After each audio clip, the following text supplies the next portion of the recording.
എന്താ ഇവിടെ എന്താ മാഷെ ഇവന് പഠിക്കണമെന്നില്ലാന്ന്. നിനക്ക് പിന്നെ എന്താ വേണ്ടേ? ഇവനാ പറഞ്ഞ മാഷെ. എന്താ പറഞ്ഞു? പഠിപ്പിക്കാൻ വരുന്നതും പഠിപ്പിച്ചാ മതിന്ന്.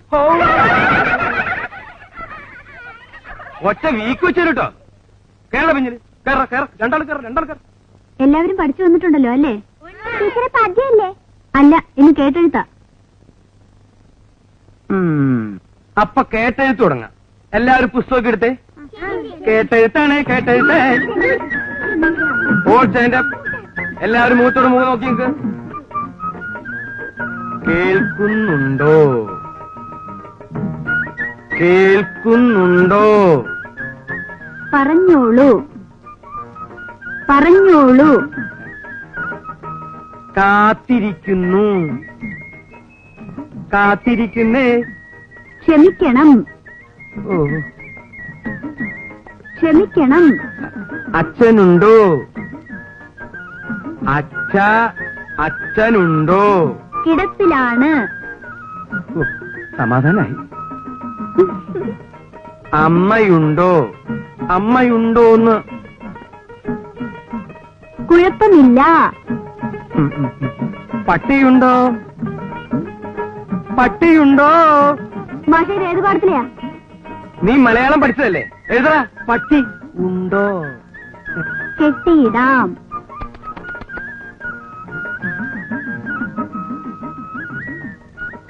ഇന്ന് വരാം. ഇന്ന് വരാം. തല്ലുകൊള്ളും. ഓ, എന്തെന്ന്? ആരാടാ കുവിയത്?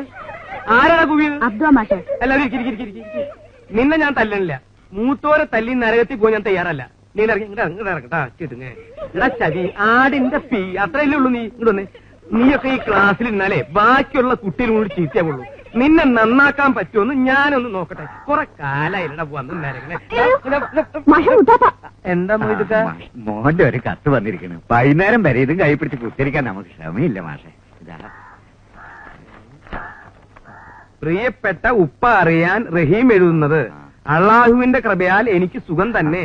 അവിടെയും അങ്ങനെയെന്ന് പടച്ചവനിൽ വിശ്വസിക്കുന്നു. ഉപ്പ പറഞ്ഞ തുക 1 മാസത്തിനകം അയക്കാം. പീഡിയയുടെ പണി തുടങ്ങിക്കോളൂ. അബ്ദു നന്നായി പഠിക്കുന്നുണ്ടെന്നറിഞ്ഞതിൽ സന്തോഷം. അവനെ നന്നായി പഠിപ്പിക്കണമെന്നുണ്ട്. മാഷോട് ശ്രദ്ധിക്കാൻ പറയണം എന്ന് സ്വന്തം മകൻ റഹീം. ഇനി ധൈര്യമായിട്ട് നമുക്ക് ആ പീഡന്റെ പണി അങ്ങോട്ട് മുയിപ്പിക്കാലാ. ഓന്റെ കായ് വരുമല്ലോ. അത് നന്നായി പഠിക്കണില്ല അബ്ദു. ബമ്പനോയെ ഓന്റെ ബാപ്പാക്ക് ഒറ്റ വിചാരേ ഉള്ളൂ, ഓനെ പഠിപ്പിച്ച് വലിയ ആളാക്കണം. എന്റെ കർത്താവേ, എന്താ മാഷെ? ഒരു ചെറിയ മിന്നലെ പോയി പോയി പോയി പോയി. അടുത്ത പ്രാവശ്യം എന്റെ ബാപ്പ വരുമ്പോ മാഷക്കൊരു മുന്തിയ ടേപ്പ് റെക്കോർഡ് കൊണ്ടുവരാൻ ഞമ്മള് പറയാം. എന്തേ? എന്തിനടാ കുട്ട ഇവിടെ വന്ന് നിക്കണേ? നീ ക്ലാസ്സിലേക്ക് പോടാ. ഇങ്ങനൊരു അറാം മിടുക്കൻ ചെക്കനെ ഞാൻ ഇന്ന് വരെ കണ്ടിട്ടില്ല.